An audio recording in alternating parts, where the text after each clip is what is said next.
പ്രകൃതി വിരുദ്ധ ബന്ധത്തിന് വേണ്ടി അവനെ നിർബന്ധിച്ചു. അവസാനം അമ്മയോട് പറയുമെന്ന് പറഞ്ഞപ്പോൾ മുഖം പൊത്തിപ്പിടിച്ചു. ശേഷം കുളത്തിലേക്ക് എടുത്തെറിഞ്ഞു. ശ്വാസം കിട്ടാതെ ആ പിഞ്ചു പയ്യൻ മുകളിലേക്ക് കയറി വരാൻ നോക്കിയപ്പോൾ ആ പാവത്തിനെ വീണ്ടും കുളത്തിലേക്ക് ചവിട്ടി താഴ്ത്തി. ഞാൻ പറഞ്ഞു വരുന്നത്, ഒരു ദിവസം മുന്നേ തൃശ്ശൂർ മാളയിൽ നടന്ന കേരളം ഇപ്പോൾ ഞെട്ടലോട് ചർച്ച ചെയ്തുകൊണ്ടിരിക്കുന്ന ഒരു സംഭവത്തെ കുറിച്ചാണ്. പലരും ഇതിനോടകം സംഭവം അറിഞ്ഞു കാണും. 6 വയസ്സുകാരൻ പയ്യനെ 16 വയസ്സുകാരൻ കൊന്ന സംഭവം. എന്താണ് അവിടെ യഥാർത്ഥത്തിൽ സംഭവിച്ചത് നമുക്കൊന്ന് പരിശോധിച്ച് നോക്കാം. സംഭവം ഈ പറയുന്ന 6 വയസ്സുകാരൻ പയ്യൻ തന്റെ കൂട്ടുകാരോടൊപ്പം കളിച്ചുകൊണ്ടിരിക്കുകയായിരുന്നു. അന്നേരമാണ് ഈ 16 വയസ്സുകാരനായിട്ടുള്ള ജിജോ ചാമ്പക തരാമെന്നും പറഞ്ഞുകൊണ്ട് ഈ പറയുന്ന 6 വയസ്സുകാരനെ കുളക്കടവിലേക്ക് കൂട്ടിക്കൊണ്ടുപോകുന്നത്. 6 വയസ്സുകാരന്റെ പ്രായം ബുദ്ധിയും എത്രത്തോളം ആയിരിക്കും എന്നുള്ളത് ഞങ്ങൾക്ക് പ്രത്യേകിച്ച് പറഞ്ഞിട്ട് ആവശ്യമില്ലല്ലോ. എന്തെങ്കിലും തരാമെന്ന് പറഞ്ഞാൽ കൂടെ ഇറങ്ങി പോകുന്ന ഒരു പ്രായമാണ്. മാത്രമല്ല ഈ ജിജോ എന്ന് പറയുന്നവൻ ഈ കുഞ്ഞിന്റെ അയൽവാസിയും കൂടിയായിരുന്നു. ആ പരിചയത്തിന് പുറത്തും കൂടിയായിരുന്നു ആ കുഞ്ഞ് അവന്റെ കൂടെ ഇറങ്ങി പോയത്. എന്തായാലും ആ പയ്യനെയും കൂട്ടി ആരുമില്ലാത്ത കുളക്കടവിലെത്തി. അവിടെ വെച്ച് ചില സംഭവ വികാസങ്ങൾ അരങ്ങേറുന്നു. അതിന് പിന്നോടിയായിട്ട് ഈ ജിജോ എന്താക്കുന്നു, 6 വയസ്സുകാരനായിട്ടുള്ള ഈ പയ്യനെ കുളത്തിലേക്ക് വലിച്ചെറിയുന്നു. സ്വാഭാവികമായിട്ടും ആ പയ്യൻ ശ്വാസം മുട്ടി കുളത്തിൽ നിന്നും തിരിച്ച് കയറാൻ നോക്കുന്ന സമയത്ത് ഈ ജിജോ എന്ന് പറയുന്ന ക്രൂരൻ അവനെ വീണ്ടും ചവിട്ടി താഴ്ത്തുന്നു. ശേഷം വീണ്ടും ഈ പയ്യൻ തിരിച്ചു കയറാൻ നോക്കുന്നു, വീണ്ടും ചവിട്ടി താഴ്ത്തുന്നു. ഇങ്ങനെ 3-4 വട്ടം ആവർത്തിച്ചുകൊണ്ടേയിരുന്നു എന്നുള്ളതാണ്. അങ്ങനെ അവസാനം ആ പയ്യൻ മുങ്ങി മരിച്ചു എന്ന് ഉറപ്പാക്കിയപ്പോ ജിജോ എന്താക്കി, നൈസായിട്ട് അവിടുന്ന് സ്ഥലം കാര്യാക്കി. എന്നിട്ട് നേരെ ഒരു ജാതിക്ക മരത്തിന് മുകളിൽ കയറിയിരുന്നു. എന്നാൽ അതേ സമയം, അതായത് ജിജോ കുഞ്ഞിനെ കൂട്ടിക്കൊണ്ടുപോയി ഏതാനും മിനിറ്റുകൾ കഴിഞ്ഞപ്പോൾ തന്നെ കുഞ്ഞിന്റെ അമ്മ കുഞ്ഞിനെ തിരഞ്ഞിറങ്ങിയിട്ടുണ്ടായിരുന്നു. അവർ നാട് മൊത്തം എല്ലാവരോടും ചോദിക്കുന്നുണ്ട്, എന്റെ കുഞ്ഞിനെ കണ്ടോ, എന്റെ കുഞ്ഞിനെ കണ്ടോ എന്ന്. എന്തായാലും ഒരു 6 മണിയോട് അടുപ്പിച്ചപ്പോൾ തന്നെ കുഞ്ഞ് മിസ്സിംഗ് ആണെന്ന വിവരം നാട്ടിലെല്ലാവരും അറിഞ്ഞു. അതോടെ നാട്ടുകാരെല്ലാവരും കൂടി ചേർന്ന് കുഞ്ഞിനെ തിരയാൻ ആരംഭിച്ചു. അവർക്ക് പറ്റാവുന്ന സ്ഥലങ്ങളിലൊക്കെ അവർ തിരച്ചിൽ ആരംഭിച്ചു. അന്നേരം ഈ ജിജോ എന്ന് പറയുന്നവൻ എന്താക്കുന്ന അറിയോ, നാട്ടുകാരുടെ കൂടെ തിരയാൻ വേണ്ടി കൂടി. കാരണം സംശയം ഉണ്ടാവാൻ പാടില്ലല്ലോ. എല്ലാരും തിരയുമ്പോൾ ജിജോ മാത്രം മാറി നിന്ന് കഴിഞ്ഞാണെങ്കിൽ പിടിക്കപ്പെടല്ലോ. അങ്ങനെ പിടിക്കപ്പെടാതിരിക്കാൻ വേണ്ടി ഇവൻ തിരയുന്ന പോലെ അഭിനയിച്ചു. അങ്ങനെ അതിനടുക്കാണ് ഈ കുഞ്ഞിന്റെ തൊട്ടടുത്ത വീട്ടിൽ ഒരു CCTV ദൃശ്യം ലഭിക്കുന്നത്. ആ CCTVയിൽ ജിജോയും ഈ പറയുന്ന കുഞ്ഞും കൂടി ഒരുമിച്ച് പോകുന്നതിന്റെ ദൃശ്യം പതിഞ്ഞിട്ടുണ്ടായിരുന്നു. നമുക്ക് എന്തായാലും പുറത്തു വന്ന ആ ദൃശ്യം ഒന്ന് കണ്ടുനോക്കാം.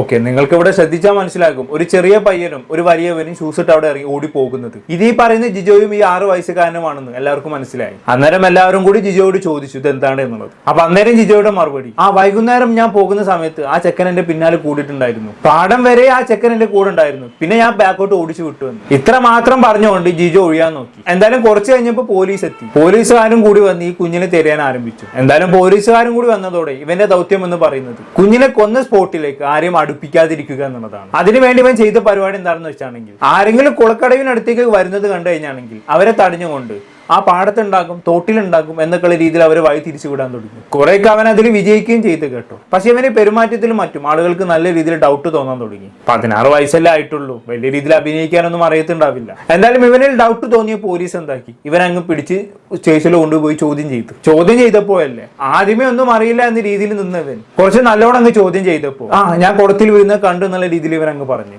എന്നാൽ വീണ്ടും ഇവന് വിശദമായി ചോദ്യം ചെയ്തപ്പോ ഞാൻ തന്നെയാണ് കുഞ്ഞിനെ കുളത്തിലേക്ക് തള്ളിയിട്ടതെന്ന് ഇവനങ്ങ് സമ്മതിച്ചു. പക്ഷെ ഇവന് കൂടുതലായിട്ട് ഡീറ്റെയിൽസ് ഒന്നും പറയാൻ തയ്യാറായിട്ടില്ലായിരുന്നു കേട്ടോ. വീണ്ടും ഇവനെ ചോദ്യം ചെയ്തപ്പോഴാണ് ഇവൻ കാര്യങ്ങൾ വിശദമായി പറഞ്ഞത്. സംഭവം ചാമ്പക തരാനെന്നും പറഞ്ഞ് ആ കുഞ്ഞിനെയും കൊണ്ട് ഈ പറയുന്ന ജിജോ കുളക്കടവിലെത്തി. കുളക്കടവിലെത്തിയ സമയത്ത് ഈ ജിജോ ചെയ്തത് എന്താണെന്ന് വെച്ചാൽ, ആ 6 വയസ്സുകാരന്റെ ശരീരത്തിൽ നിന്നും വസ്ത്രങ്ങളെ കൂരി മാറ്റാൻ വേണ്ടി ശ്രമിച്ചു. അന്നേരം ആ 6 വയസ്സുകാരൻ കുതറി മാറിയെന്ന് മാത്രമല്ല, നടന്നതല്ല ഞാൻ അമ്മയോട് പറയുമെന്ന് പറയുകയും ചെയ്തു. അന്നേരം ജിജോക്ക് ഭയങ്കര ദേഷ്യം വന്നു കേട്ടോ. അങ്ങനെയെങ്കിൽ നീ പറയടാ എന്നുള്ള രീതിയിൽ 6 വയസ്സുകാരനെ കുളത്തിലേക്ക് അങ്ങ് തള്ളിയിട്ടു. ശ്വാസം കിട്ടാതെ ആ പെടഞ്ഞ ആ പിഞ്ചു പയ്യൻ 2-3 തവണ കുളത്തിൽ നിന്ന് കയറി വരാൻ വേണ്ടി ശ്രമിച്ചു. അപ്പോഴെല്ലാം ചവിട്ടി താഴ്ത്തി അവന്റെ മരണം ഉറപ്പാക്കി. അതിനുശേഷം ഒന്നും അറിയാത്തവനെ പോലെ അവിടുന്ന് സ്ഥലം കാലിയാക്കുകയും ചെയ്തു. വല്ലാത്തൊരു ക്രിമിനൽ മൈൻഡ് സെറ്റ് തന്നെ അല്ലേ. എന്തായാലും ജിജോയെ കുറിച്ച് നാട്ടുകാർക്ക് മുമ്പും വലിയ അഭിപ്രായമൊന്നുമില്ല. ഏതോ മോഷണ കേസിലൊക്കെ പണ്ട് ജയിലിൽ പോയിട്ടുണ്ടായിരുന്നു. എന്തായാലും ഈ പറഞ്ഞ ജിജോയെ ഇന്നലെ തെളിവെടുപ്പിന് വേണ്ടി സ്പോട്ടിലേക്ക് കൊണ്ടുവന്നിട്ടുണ്ടായിരുന്നു. അന്നേരം വൻ ആൾക്കൂട്ടം അവിടെ ഉണ്ടായിരുന്നു. അവനെ നല്ല രീതിയിൽ ആക്രമിക്കാനൊക്കെ നോക്കിയിട്ടുണ്ടായിരുന്നു. പോലീസുകാരുണ്ടായതുകൊണ്ട് അവന് ജീവൻ കിട്ടി കേട്ടോ. ഇല്ലായിരുന്നെങ്കിൽ അവൻ തീർന്നേനെ. എന്തായാലും തെളിവെടുപ്പിന്റെ സമയത്ത് ജിജോ ചില കാര്യങ്ങൾ പറയുന്നുണ്ട്, അന്ന് കേട്ടോ.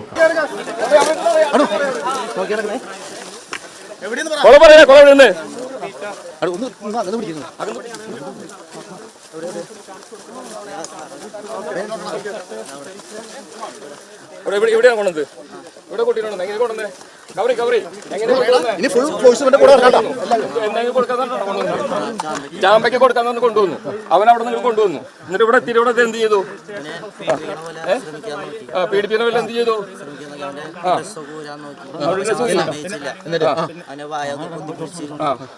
വായ്പത്തി പിടിച്ചു അവൻ മോച്ചാ ഞാൻ പിടിപ്പിക്കാൻ ശ്രമിക്കുന്ന പോലെ കാണിച്ചു. അപ്പൊ കൊതറി എനിക്ക് ദേഷ്യം കയറിയപ്പോ ഞാൻ നേരെ തട്ടിട്ടു. വീണ്ടും കയറി വന്നു പിന്നെയും തട്ടിട്ടു. പിന്നെയും കയറി വന്നു. പിന്നെയും തട്ടിട്ട് ഞാൻ പോയി. അല്ല തട്ടിട്ട് പിന്നെ അവനെന്താ ചെയ്തത്? അവന് കിടന്നിട്ട് അവൻ താന്നു പോയാ? അപ്പൊ നീ എന്ത് ചെയ്തു? താന്നു പോയിപ്പോ ഞാൻ കണ്ടു പോയി. അപ്പൊ അവന് കൊല്ലാൻ വേണ്ടി 3 പ്രാവശ്യം തിട്ടതല്ലേ? അതെ, ഇവിടെ മുഴുവൻ ഈ ഫോഴ്സ് മുഴുവൻ ഇതിന്റെ കൂടി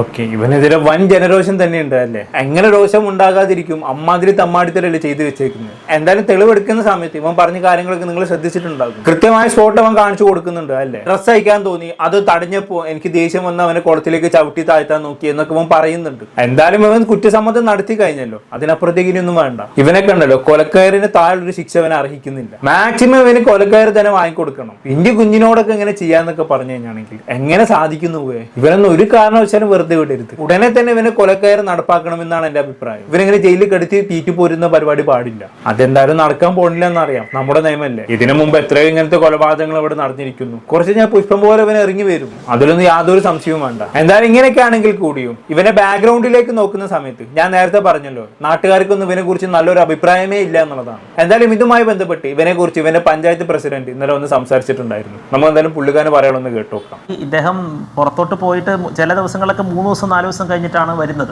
അത് ഈ ഒരു മൈക്കിൻ്റെ എന്തോ പരിപാടിക്കൊക്കെ പോകുന്നുണ്ട്. ആള് വെൽ ഡ്രസ്സായിട്ടാണ് നടക്കുക, നല്ല ഷൂ, നല്ല ജീൻസ്, അങ്ങനെ നല്ല ടിപ്പ് ടോപ്പിലാണ് നടക്കുന്നത്. അപ്പോൾ ഈ പൈസ എങ്ങനെ വരുന്നു എന്നുള്ളത് ഈ വീട്ടുകാരൊന്നും ശ്രദ്ധിക്കുന്നില്ല. എന്ത് വരുമാനം ഉള്ളത്? 16-17 വയസ്സുള്ള ആൾക്ക് ഇത്ര വാങ്ങാനുള്ള വരുമാനം എവിടെയെന്ന് ആ വീട്ടുകാർ ചിന്തിക്കുന്നില്ല. എല്ലാവരും ചിലപ്പോൾ അവരുടെ വീടുകളിലേക്ക് ഇറങ്ങിച്ചെന്ന് നമ്മൾ പറയുന്നില്ല. പക്ഷേ എന്നാൽ നാട്ടുകാർ പലരും ഇങ്ങനെ സംശയം പ്രകടിപ്പിച്ചിട്ടുണ്ടായിരുന്നു. അപ്പോൾ ഇവന് ഇതുപോലെ മൈക്കിൻ്റെ പരിപാടിക്ക് കാറ്ററിങ്ങിൻ്റെ കൂടെയൊക്കെ പോകുന്നു എന്നുള്ള ആ വരുമാനമാണെന്നാണ് വിചാരിച്ചുകൊണ്ടിരുന്നത്.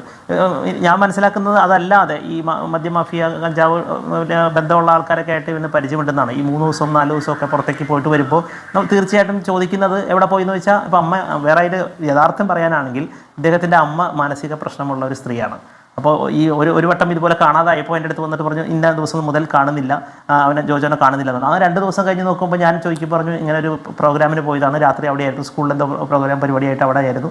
അങ്ങനെ 1-2 വട്ടം അവർ വീട്ടിൽ പോയി. പിന്നെ അവരെ വീടെന്ന് പറയുന്നത് ഈ അമ്മയ്ക്ക് ഇത്തരത്തിലുള്ള പ്രശ്നം ഉള്ളത് കൊണ്ട് നമ്മളെപ്പോഴും അങ്ങനെ അവിടെ പോയി ചെന്നൊന്നും സംസാരിക്കാൻ പറ്റുന്ന ഒരാളല്ലായിരുന്നു. പക്ഷേ ഒരു ചേട്ടനുണ്ട്, ഈ ജ്യേഷ്ഠനോട് ഞാൻ വിളിച്ച് വ്യക്തമായിട്ട് പറഞ്ഞിരുന്നു ഇങ്ങനെ ജോജോ ഇങ്ങനെ പ്രശ്നമുണ്ട് എന്നുള്ളത്. അവരുടെ ബന്ധുക്കളും അത്യാവശ്യം വിദ്യാഭ്യാസവും ഇവരൊക്കെ ഉള്ള ആൾക്കാരാണ് ചുറ്റുവട്ടത്തൊക്കെ ഉള്ളത്. അവരായിട്ട് നമ്മളിത് ഷെയർ ചെയ്തിരുന്നു. ഈ മോഷണ കേസായിട്ട് ബന്ധപ്പെട്ട് അകത്ത് പോയ സമയത്ത് തിരിച്ചു വരുന്നിട്ട് പോലും കുറേ നാൾ അവൻ അവിടെ തന്നെ ഉണ്ടായിരുന്നു, പുറത്തിറങ്ങാതെ ഇരുന്നിരുന്ന ഒരു അവസ്ഥയായിരുന്നു. നാട്ടുകാർക്ക് എല്ലാവർക്കും അറിയായിരുന്നു. പക്ഷെ നമ്മൾ അപ്പോഴും ഇത്തരത്തിലുള്ള ഒരു സംവിധാനം.